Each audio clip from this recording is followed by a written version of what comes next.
যা তুই বাড়ি যাবি তুই যা তোর ব্যক্তিগত ব্যাপার এটা না তুই যা আমারে কইলি মারুম বইলা হ্যাঁ মারুম আমারে মারবি মার আমারে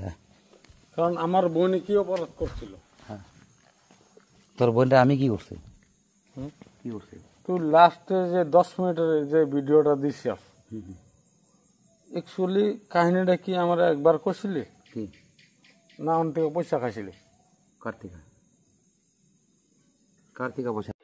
চিৰাঙৰ প্ৰাগ নিউজৰ সাংবাদিক ৰিমু হেনক ৰাজহুৱা স্থানত অপদস্থ আৰু প্ৰাণে মৰাৰ ভাবুকি বিজনীৰ এজন জুৱাৰী সুজিত সাহাৰ 2024 চনৰ পৰা তিনিবাৰকৈ অপদস্থ আৰু প্ৰাণে মৰাৰ চেষ্টা সাংবাদিক ৰিমু হেনক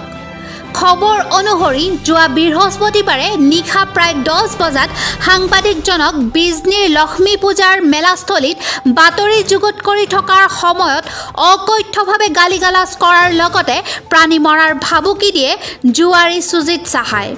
তাৰ পাছত নিশা প্ৰায় 12:30 বজাত সাংবাদিক ৰিমু হেনক নিজৰ বাসগৃহৰ সন্মুখতে AS19U8 226 নম্বৰৰ দুচকীয়া বুলেট বাহনখনেৰে আগচি ধৰে আৰু ফেচবুক লাইভ কৰি সাংবাদিকজনক মাৰি পেলোৱাৰ ভাবুকি দিয়ে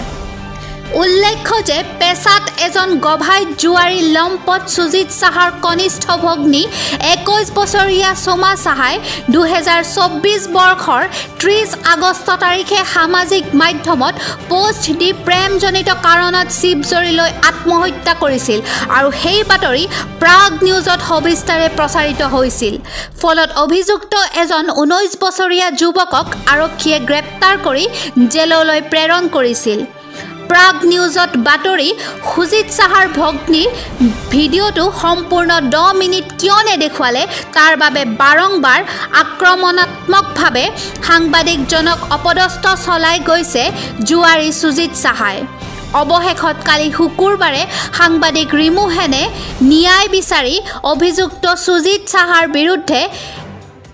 বিজনী থানাত এখন এজাহাৰ দাখিল কৰে আৰু ঘটনাৰ তদন্ত কৰি জুৱাৰী সুজিত সাহাৰ বিৰুদ্ধে কঠোৰ ব্যৱস্থা ল'বলৈ আৰক্ষী প্ৰশাসনক আহ্বান জনায় বিজনীৰ পৰা অজয় বসাকৰ ৰিপৰ্ট নিউজ টাইম 3 না তো আমার ভুলটা কি আছিল আমার ভুল ছিল পুরোটা দাস না হ্যাঁ পুরোটা কান দিলি না তোরা 10 মিনিটের 1 সেকেন্ডের রেজাল্ট সব পুরোটা কান দাস নাই কি দিমু হ্যাঁ কি দিমু পুরো রেজাল্ট দি সাঙ্গাটা কইছিল সাঙ্গাটা তো চোরা করতে তোরা টেনে নিয়ে আসছ না আর আইপিএল জুয়ারে গোলের লগে তোরা আসলে সাংবাদিক হিসাবে হ্যাঁ তুই নিজে থাকস টিং আছিল বাপন আছিল সব আছিল আমি আছিলাম তুই আমারে প্রুফ করতে লাগো কালকে দেখুন হ্যাঁ ঠিক আছে কে কে থাকে হয় 2024 বৰ্ষৰ 30 আগষ্ট তাৰিখে আমি এটা বাতৰি পৰিৱেশন কৰিছিলোঁ সোমা সাহা নামৰ এগৰাকী 21 বছৰীয়া যুৱতীয়ে সামাজিক মাধ্যমত পোষ্ট দি তেখেতে আত্মহত্যা কৰিছিলে শিৱজৰী আত্মহত্যা কৰিছিলে আৰু এই বাতৰি আমি পৰিৱেশন কৰিছিলোঁ পৰিৱেশন কৰাৰ পিছতো অভিযুক্ত যোনে আছিলে প্ৰেমজনিত কাৰণৰ বাবে সেই ল'ৰাগৰাকীয়েও কিন্তু ইতিমধ্যে গ্ৰেপ্তাৰ হৈছিলে আৰক্ষীৰ হাতত আৰু আমি নিউজ বাতৰি পৰিৱেশন কৰাৰ পিছত কিন্তু সেই ল'ৰাজনক বিজনী আৰক্ষীয়ে গ্ৰেপ্তাৰ কৰিবলৈ সক্ষম হৈছিলে তাৰে পিছৰ পৰাই এই ল'ৰাগৰাকীক কিন্তু জেলতো পঠিয়াইছিলে ছোৱালীগৰাকীৰ যে দাদা আছিলে তাৰ ককায়েক সুজিত সাহা পূৰ্বৰে পৰাই মোৰ ওপৰত বহুত আক্ৰমণমূলক মন্তব্য কৰি আছে তো যোৱা বছৰ 2024 বৰ্ষৰ ঠিক এইখিনি সময়তে লক্ষ্মী পূজা মেলা চলি থকা সময়ত মোক অপদস্থ কৰিছিলে তথাপিতো মই মানি লৈছিলোঁ একো কোৱা নাই কিন্তু যোৱাকালিও মোক 10:30 বজাত বিজনী হলি চাইল্ড স্কুল খেলপথাৰৰ ওচৰত সি মোক দুনিয়াৰ আপত্তিজনক মন্তব্য তাতে ৰাইজৰ সন্মুখত কয় আৰু মই হেয় প্ৰতিপন্ন হৈছোঁ তাত তাৰপিছত ৰাতি 12:30 বজাৰ পিছত মোৰ ঘৰৰ পদূলিতে তেখেতে বাইকেৰে লৈ গৈ বাইক লৈ যাই পেলাই মোৰ গাড়ীৰ ওচৰত আহি মোক আগুৰি ধৰি